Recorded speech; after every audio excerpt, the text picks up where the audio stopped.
வணக்கம் நண்பர்களே. இன்னைக்கு ரொம்ப முக்கியமான ஒரு விஷயத்தை பத்தி பேசலாம்னு இருக்கேன். அதுதான் தகவல அறியோம் உரிமை சட்டம் 2000. சுருக்கமா RTI சட்டம்னு சொல்லுவாங்க. இந்தியாவுல இருக்கிற எல்லாருக்கும் அரசாங்கத்துல இருந்து தகவல் கேட்டு தெரிஞ்சிருக்குல்ல, ஒரு பலமான ஆயுதம் இது. அரசாங்கத்துல நடக்கிற ஊழல்களை வெளிச்சத்துக்கு கொண்டு வருவோம், எல்லாமே நேர்மையா நடக்குதான்னு உறுதி செய்யவும் இந்த சட்டம் உதவுது. சரி, வாங்க RTI சட்டத்தோட முக்கியமான அம்சங்களையும் எப்படி பயன்படுத்துறதுன்னு பார்க்கலாம்.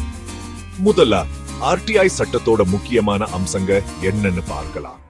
இந்த சட்டத்தின் கீழ் அரசாங்க அமைப்புகிட்ட இருந்து நீங்க என்னென்ன தகவல்கள் எல்லாம் கேட்கலாம்னா, அரசாங்க திட்டங்கள் பத்தியும் அவங்களோட நிதி விவரங்கள், அரசாங்க அதிகாரிகளோட சம்பளம், நியமனம் பத்தின விவரங்கள், நகராட்சி பஞ்சாயத்து அலுவலகங்களோட செலவுகள் பத்தின விவரங்கள், அரசாங்க ஒப்பந்தங்கள், டெண்டர் பத்தின விவரங்கள், மக்களுக்கா நலச்சிட்டங்கள் எப்படி நடக்குதுன்னு பத்தின விவரங்கள். சுருக்கமா சொல்லணும்னா, அரசாங்க அலுவலகத்துல இருக்கிற எந்த முக்கியமான டாக்குமெண்டா இருந்தாலும் RTI சட்டத்தின் கீழ் கேட்டு தெரிஞ்சுக்கலாம். அடுத்து RTI சட்டம் எங்கெல்லாம் பொருந்தும்னு பார்க்கலாம். மத்திய மாநில அரசாங்கங்கள், உள்ளாட்சி அமைப்புகள் எல்லாத்துக்குமே RTI சட்டம் பொருந்தும். அதாவது மத்திய மாநில அரசுகள், நகராட்சிகள், பஞ்சாயத்துகள், உள்ளூர் அலுவலகங்கள், அரசாங்க நிதி வாங்குற தனியார் நிறுவனங்கள், அரசு பள்ளிகள், கல்லூரிகள், பல்கலைக்கழகங்கள், அரசு மருத்துவமனைகள், பொது சுகாதார அமைப்புகள். சுருக்கமா சொல்லணும்னா, அரசாங்கம் சம்பந்தப்பட்ட எதுவா இருந்தாலும் RTI சட்டத்தின் கீழ் வரும். ஆனா கொஞ்சம் விதிவிலக்குகளும் இருக்கு. சில விஷயங்கள்ல தகவல் கேட்க முடியாது.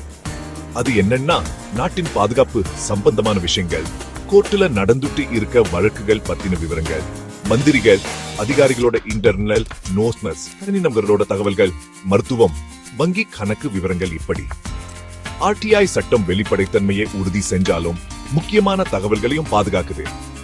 சரி, RTI அப்ளிகேஷன் எப்படி போடுதுன்னு பார்க்கலாம்.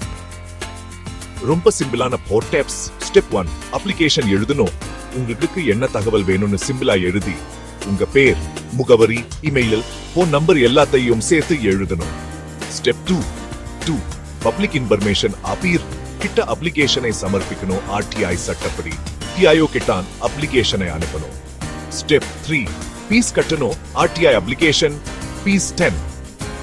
மணி ஆர்டர், போஸ்டல், ரெவென்யூ ஸ்டாம்ப் அல்லது ஆன்லைன்லயும் கட்டலாம்.